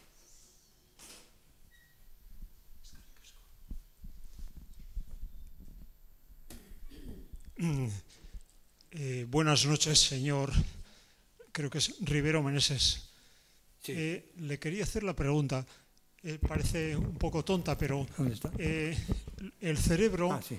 que es una parte que es como muy gelatinosa, ¿verdad? ¿Cómo es posible o qué explicación científica puede tener que no se descomponga y que incluso, como usted dice, se petrifique, siendo incluso más dura que otras partes de la cabeza, como por ejemplo es el cráneo? ¿Hay alguna explicación científica que apoye eso que usted dice? Hombre, la explicación científica, permítame que le diga, es esta. La explicación científica es que lo tengo a la mano, que lo puedo tocar y que tengo centenares de ellos. ¿Y por qué? Efectivamente es materia blanda. Vamos a ver, mi experiencia, ahora estaba hablando con un señor que es físico sobre este tema ahora, es que todo fosiliza en el mar. Y concretamente en unas condiciones, vamos a decir, idóneas e ideales como las que se dieron entonces, seguro que ahora no está sucediendo lo mismo en esa misma zona, segurísimo. ¿Por qué? Porque las aguas, para empezar, porque las aguas son frías. Y entonces todos estos fenómenos se producen en las zonas tropicales, donde, por ejemplo, donde florecen los corales y todo eso, es cuando hay una exuberancia en todos los sentidos, con una temperatura considerable y mucha riqueza, por supuesto, en esas aguas marinas. Entonces, en ese contexto, que es el que se daba en ese periodo del que estoy hablando, del Triásico y del Jurásico, periodo al que pertenece este personaje, del cual no he dicho nada, cuando es la pieza más importante de todas, porque mide ese cráneo medio metro de altura. Medio metro de altura, o sea, este señor que ven detrás. Y también claramente se ve que eso no se ha podido falsificar, ni modelar, ni tocar en absoluto. Entonces, el cerebro, cuando esos señores se despeñaban, sus cráneos, como he dicho, se despedazaban y quedaban diseminados por el fondo del mar, ¿no? Y los cerebros, al ser materia blanda, primero, el golpe no se lo llevaban ellos, se lo llevaba el cráneo. Y segundo, que al ser materia blanda tampoco se rompían. Entonces se quedaban intactos, y aquellos que se veían cubiertos, ora por la arena, ora por el fango del fondo marino, o por la razón que fuera, aquellos que se veían cubiertos son los que han petrificado. Entonces, yo en este caso, pues tengo la evidencia de los hechos, de que son centenares y centenares los cerebros, todos similares en cuanto al color y demás, en cuanto a las formas también, porque si yo hablo de que esta es la cuna de la humanidad es porque aparecen cerebros dólicocéfalos, es decir, largos, cerebros braquicéfalos, que son los cerebros más cortos, etcétera. Aparecen todo tipo de cerebros humanos, que eso indica que ahí realmente es un sitio donde estaban todas las razas, o digamos, en germen, en potencia, todo lo que después han sido las razas humanas, ¿no? Pero que es un hecho, y las razones científicas, pues creo que no hay más razón científica que ese hecho que estoy diciendo. Es decir, que en esas condiciones ideales que se daban en aquella época, se dieron en el Cantábrico, en el litoral cantábrico, con esas temperaturas y una exuberancia total en todo, en cuanto a vida y riqueza, etcétera, etcétera, riqueza me refiero de flora y fauna, pues todo fosilizaba. Y los cerebros han fosilizado mejor que cualquier otro, mejor que los huesos, aunque parezca sorprendente y un poco, como usted más o menos me está sugiriendo, contradictorio, pero no hay contradicción ninguna porque los hechos lo demuestran. Es decir, tengo los fragmentos de cráneo por una parte de la mano y tengo los cerebros, y sin lugar a dudas son más duros y más pesados los cerebros que los restos de hueso.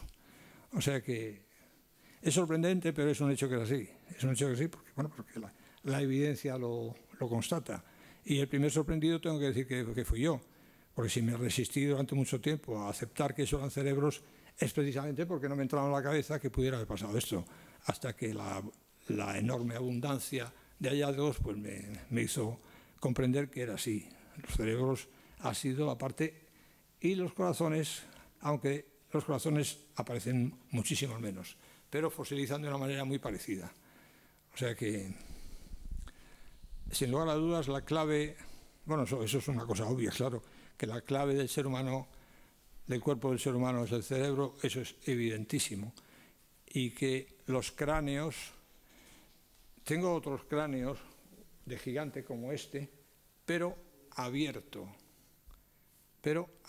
es decir, no está entero, y por consiguiente puedo ver lo que en este no se puede ver, cómo es por dentro, que esa es la cuestión. Y es sencillamente alucinante el grosor de estos cráneos. Bueno, aquí ya se ve que mucho grosor tenía que tener para que pudieran hacer un martillo de este tamaño. De este tamaño, el grosor que tenía que tener el cerebro, el cráneo humano en alguna de sus partes. Pues ese cerebro que tengo abierto interiormente tiene un grosor alucinante. ¿Por qué? Bueno, y ahí utilizo, como siempre procuro hacerlo, el sentido común. Por supuesto, ese grosor indica que vivían en el mar sin la más mínima duda, y que nuestros antepasados, cuando vivían en el mar, hacían algo que hacen pues muchísimas especies anfibias como éramos nosotros, léase leones marinos, focas, etcétera, etcétera, que es dirimir sus diferencias con la cabeza, a porrazos, a cabezazos. Lo que hacen todavía hoy determinados anfibios marinos o animales terrestres, pues a punta pala, ¿no? Los sus luchas son siempre con las cabezas.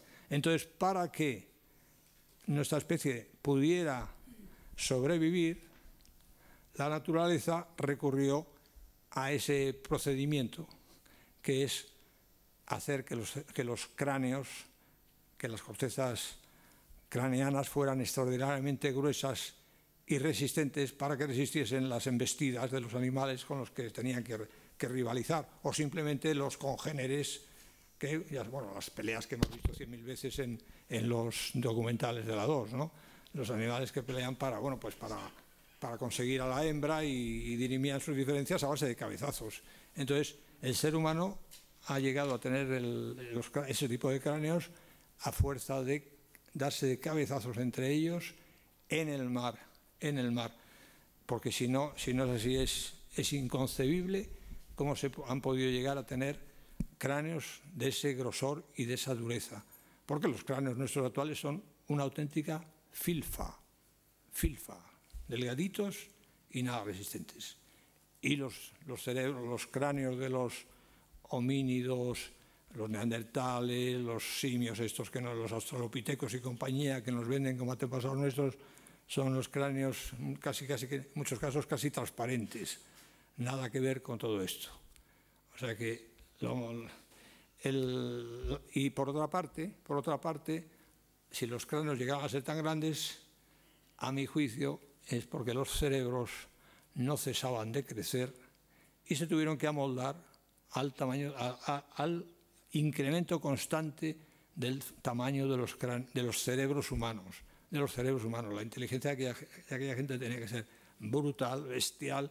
Crecían esos cerebros, los cráneos tuvieron que acogerlos. En definitiva, el cráneo no es otra cosa que el blindaje del cerebro, dicho en pocas palabras.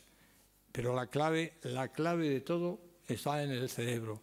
Y yo estoy orgulloso y feliz de poder legar a nuestros descendientes y a la ciencia de mañana el que se puedan estudiar toda esa enorme colección de cerebros que tengo fosilizados, porque estoy seguro que bien estudiados con seriedad, se podrá aprender muchísimo respecto a cómo ha surgido el ser humano, la inteligencia humana, etcétera, etcétera, cuál ha sido la evolución humana a través del estudio de esa multitud de cerebros petrificados que he conseguido reunir y que, insisto, para mí son el mayor tesoro que tengo.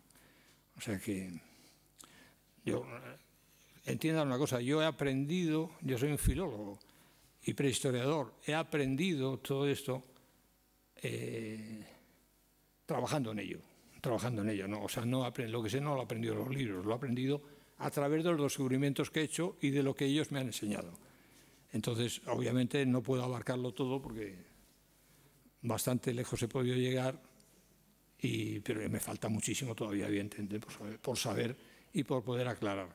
Pero el tema de los cerebros no le quepa la menor duda de que es, como he dicho, que los cerebros son la clave de todo y que al final resulta ser del cuerpo humano la parte que mejor fosiliza, que mejor y de mayor dureza fosiliza.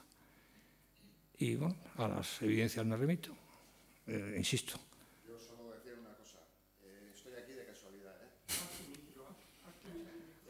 gracias, Laura. He visto ese supuesto cráneo en San Vicente, en su casa, y la verdad es que es impresionante.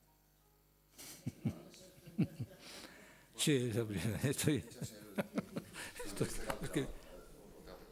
A ver, yo cuando he visto eso, también estuve en la conferencia anterior que dio usted aquí. Sí. Y entonces tuve la misma impresión de que me recuerda a la niñez cuando andábamos en las orillas de la playa y del mar y de los ríos buscando piedras que tuviesen formas determinadas, ¿no? Decía, mira, esta piedra parece una cara, esta... y yo, no sé, su teoría es muy interesante, pero me cuesta pensar que habiendo tantos millones y trillones de piedras y de cantos rodados coincidan con esa base que afirma tan rotundamente que son pertenecientes al ser humano. ¿Usted le parece que este cráneo, esta forma no es la forma de un cráneo humano? ¿O ese que tengo ahí? Como los de ahora, El cráneo humano el cerebro humano tiene la forma más característica del mundo. No, el cerebro humano no lo conozco, la verdad es esa. Bueno, venga, pues entonces acabamos rápido la discusión. Los cerebros humanos, si usted compara con los cerebros de otros animales, verá que son extraordinariamente singulares y tienen un diseño único.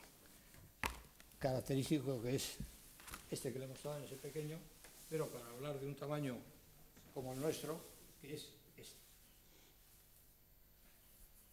Se lo enseño por debajo, por encima.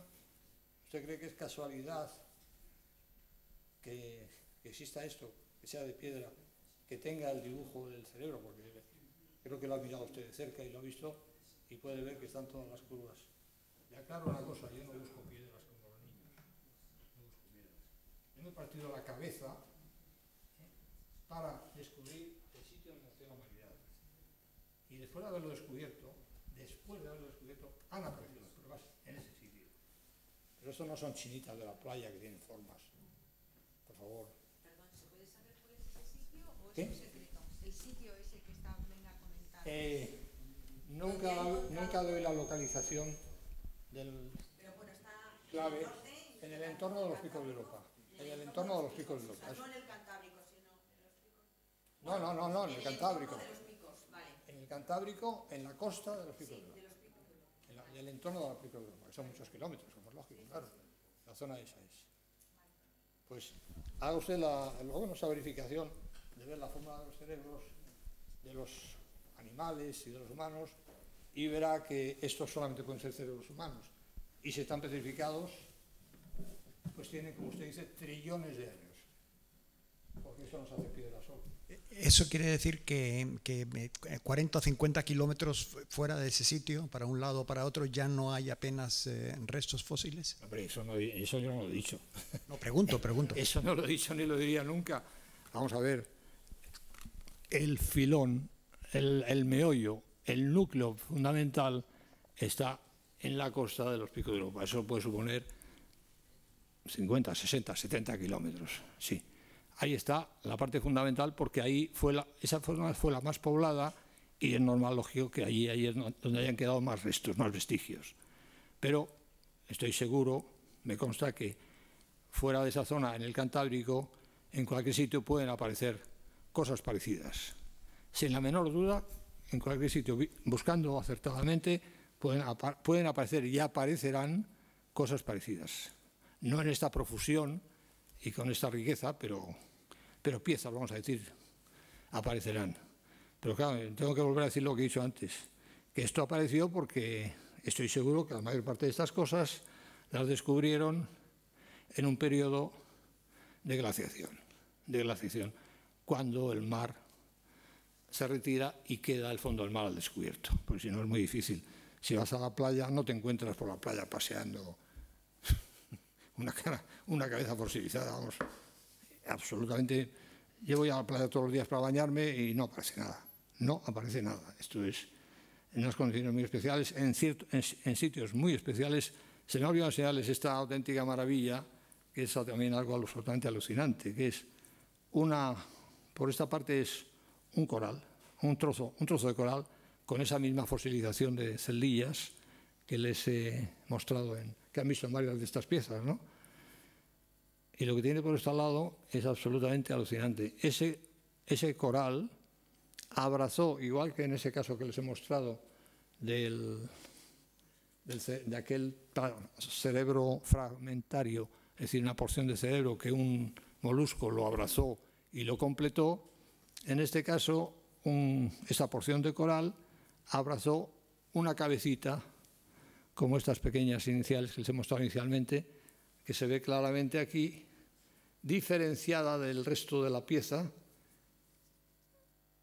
como el coral la coge, la abraza y la integra en él, y se ve claramente la cabecita con los ojos, una frente recta, o sea que es un antepasado directo nuestro, y la boca aquí, etcétera. Y es una auténtica, obra maestra de la naturaleza, claro, porque esto lo ha hecho la naturaleza, no lo ha hecho nadie, ¿no? Pero, y el coral ese al mismo tiempo que acoge y abraza esta cabeza, pues, digamos, echa raíces, por decirlo de alguna manera, sobre la cara, y se puede ver perfectamente la cara esta cubierta en parte por rastros, vestigios coralinos. Bueno, pues estas cosas son infalsificables y son simplemente irrepetibles. Que poder llegar a encontrar cosas como estas, que son pruebas rotundas, ¿no? Porque es una cabeza humana sin lugar a dudas, y que esto es un fragmento de coral es más claro que el agua, para alguien que entienda mínimamente de restos marinos, claro.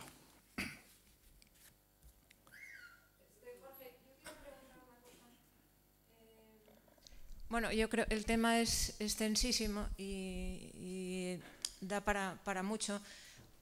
A mí hay un tema que yo creo que a lo mejor a todos nos preocupa, ¿no? o queremos aclarar, es porque está el grande, gigante, el minúsculo, y cómo llegamos a uno u otro, o cuál fue el primero, o si es que fueron todos a la vez.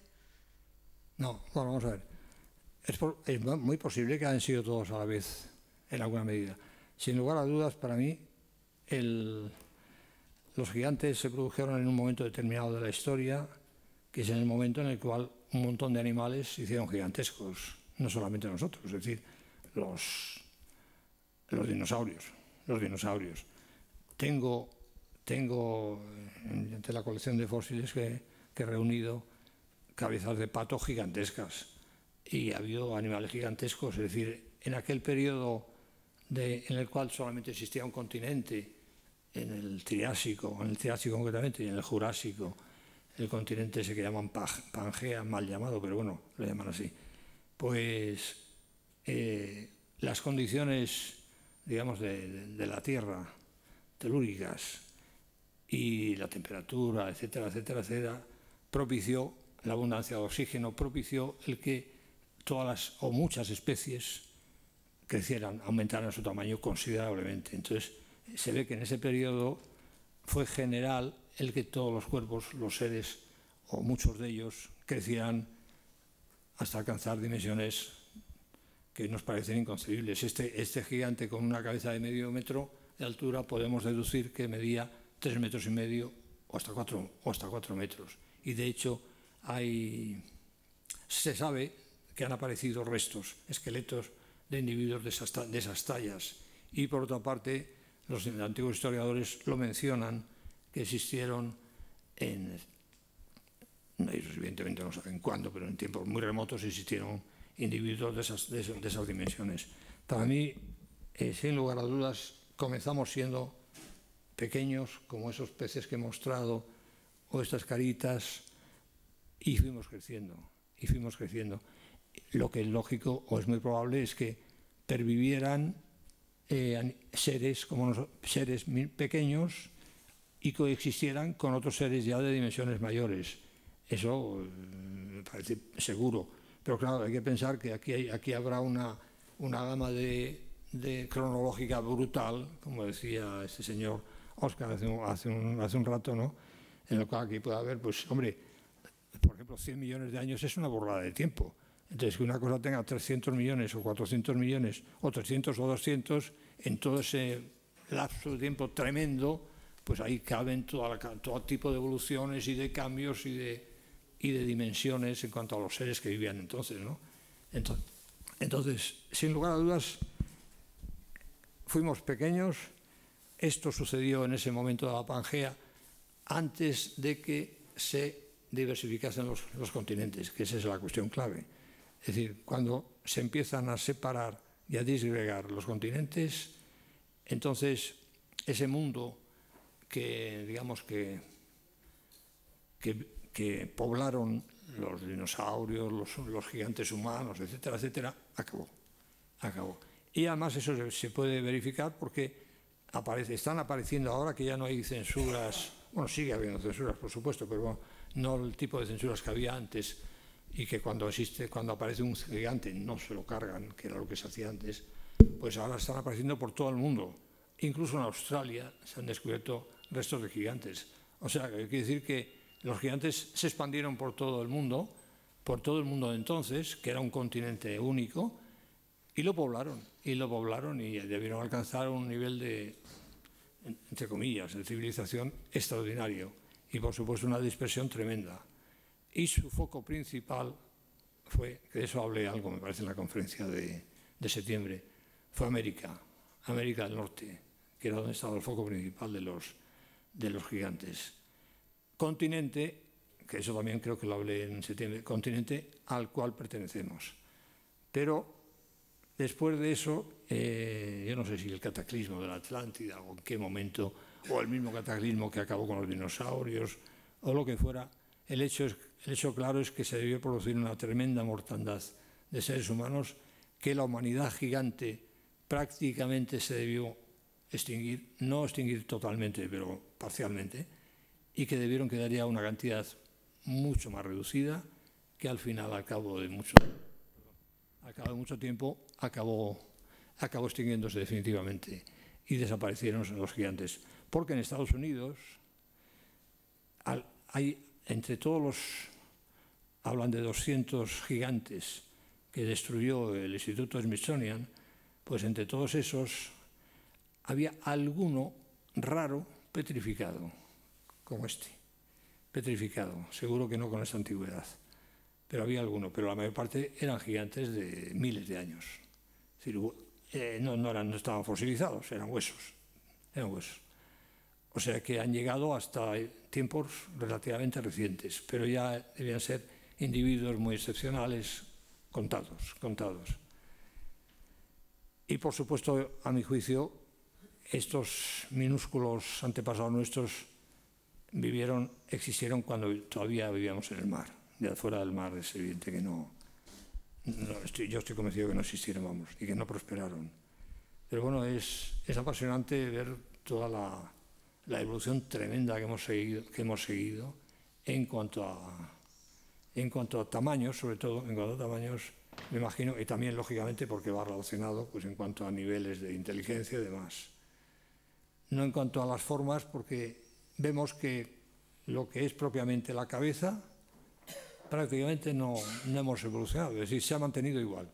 El tamaño ha sido mayor o menor, pero unos derivaron hacia el formato de ese, digamos, el modo homínido, de las cabezas hundidas y todo eso, y otros las caras planas, que somos los Homo sapiens actuales, y los cromañones y demás, que es el modelo que sigue este señor, que tiene la frente... ¿Hay evidencia de inteligencia? Bueno, yo que estoy entre todo eso, hombre, evidencia de inteligencia no, del momento... Hombre, vamos a ver, en cuanto a nuestros antepasados de hace 1, 2, 3, 4 millones, que son los que descubrieron esto y los que lo guardaron y los que lo reunieron, etcétera, etcétera, tengo todo tipo de evidencias de inteligencia porque esa gente, que de eso no he traído nada porque no venía a cuento, ¿no? Pero hicieron obras de arte impresionantes, o sea, esculturas, etcétera, que demuestran un nivel intelectual bestial, o sea, infinitamente superiores a las pinturas de Altamira, para entendernos, a mi juicio, con una antigüedad incomparablemente superior, es decir, Altamira es hace 30, 40.000 años, y si hace ya 1, 2 o 3 o 4 millones de años hacían unas esculturas prodigiosas, pues eso demuestra un nivel intelectual bestial, ¿no?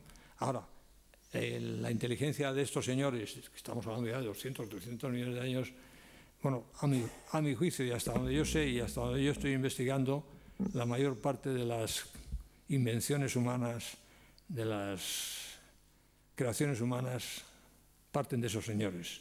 O sea, todo lo que forma nuestra cultura y nuestra civilización es una consecuencia de lo que ingeniaron esos señores. Eso tengo la certeza absoluta. Y no es el momento de hablar de ello, pero bueno, pero que podría puntualizar cosas concretas en las cuales ellos fueron los creadores de prácticamente todo. Y debían tener un nivel brutal de conocimientos respecto a la astrología y sobre todo respecto a la naturaleza.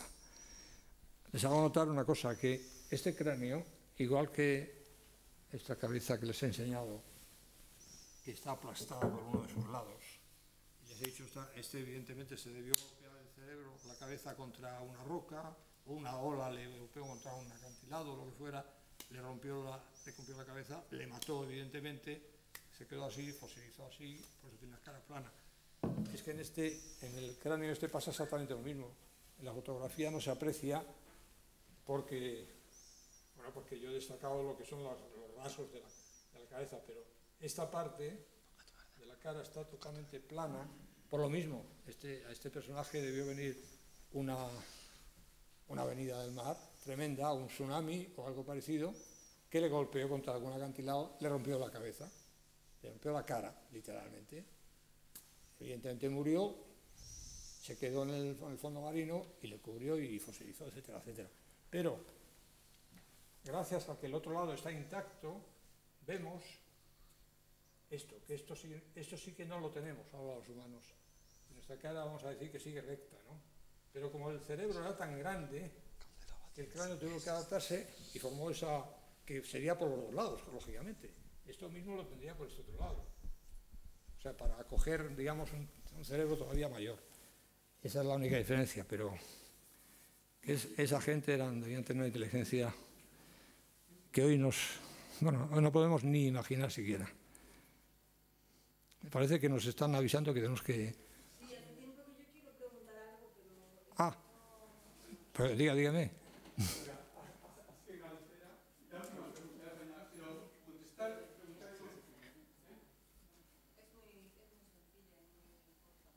Dígame, por favor.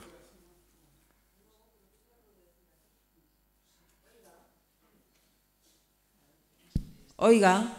Sí. Simplemente le quiero preguntar, es que no sé si desde aquí he oído bien, porque ha contado muchísimas cosas. Le agradezco mucho que haya dedicado tiempo de su tiempo a esa investigación arqueológica, diría. Y simplemente quiero asegurarme de que he oído bien cuando se ha querido relacionar su descubrimiento con el de Atapuerca, si estuvo antes o estuvo después, y preguntar si lo ha publicado en algún blog a fin de que la gente de Atapuerca pues tenga conocimiento de lo que usted está investigando, para yo poder también mirarlo, porque el tema de la arqueología me parece muy interesante. Naturalmente que lo conocen, que conocen mi obra desde hace muchísimos años. Bueno, yo sí, ha escuchado bien. Yo conocí al descubridor de Atapuerca, le conocí personalmente cuando yo publiqué mis primeros libros sobre este tema en 1985. Desde aquí no se oye bien, simplemente... Y lo que he explicado es que el hecho de conocer la tesis mía de que el origen, según mi opinión, que el origen de la humanidad está en el norte de España, le decidió a intensificar unas excavaciones que hasta ese momento eran muy modestas, con pocos medios en todos los sentidos y supongo que también con poca convicción. Entonces, al ver que había esa tesis, intensificó las excavaciones, consiguió más medios y en 3 años pues apareció lo que apareció, ¿no? Ese es el comentario que he hecho concretamente. Pero sí, por supuesto que saben lo que pasa, y cuando apareció este gigante, yo lo puse en conocimiento de los principales arqueólogos, no solamente a nivel español, a nivel general, a nivel mundial. Pero ¿sabe lo que pasa? Lo que ha pasado es que han enmudecido. O sea, desde hace un año, que es cuando di la noticia del descubrimiento de ese gigante, han quedado descolocados, porque cambia absolutamente todo. Entonces, ahora hay un silencio que va a durar, porque, claro, lo que no existe, lo voy a decir con toda claridad, es la grandeza ética que se requiere para reconocer que uno se ha equivocado y que no era, las cosas no son como se han estado diciendo, repitiendo, pontificando en cátedras, en libros, en congresos, etcétera, etcétera, durante más de un siglo. Entonces hace falta una grandeza moral importante que muy pocos seres humanos tienen para admitir que uno se ha equivocado y decir, bueno, pues miren, las cosas no eran como pensábamos, sino que son así. Entonces, ahora estamos en ese momento. Saben perfectamente que lo que han estado vendiendo es falso, pero no existe esa grandeza para reconocerlo.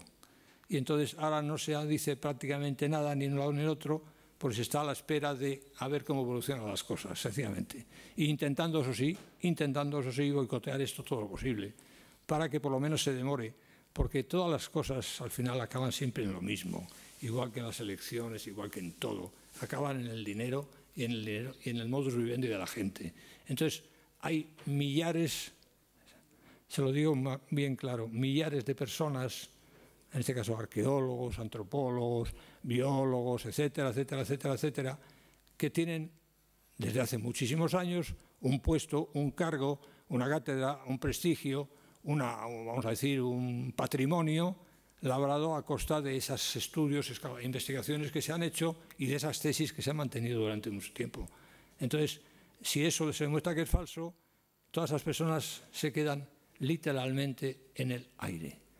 Y eso es lo que está entorpeciendo que todo esto se conozca y se difunda y se divulgue y se estudie. Yo me froto las manos porque mientras estos hacen el tonto, yo puedo avanzar solo y reconstruir e investigar todo ese tema que es absolutamente fascinante. Pero es una cuestión de tiempo el que todo eso se generalice y se universalice y que sencillamente pues que la gente que de momento quiere ignorarlo tenga que rendirse a la evidencia, que eso es lo que inevitablemente sucederá. O sea que es simplemente cuestión de esperar a que las cosas caigan por sí solas.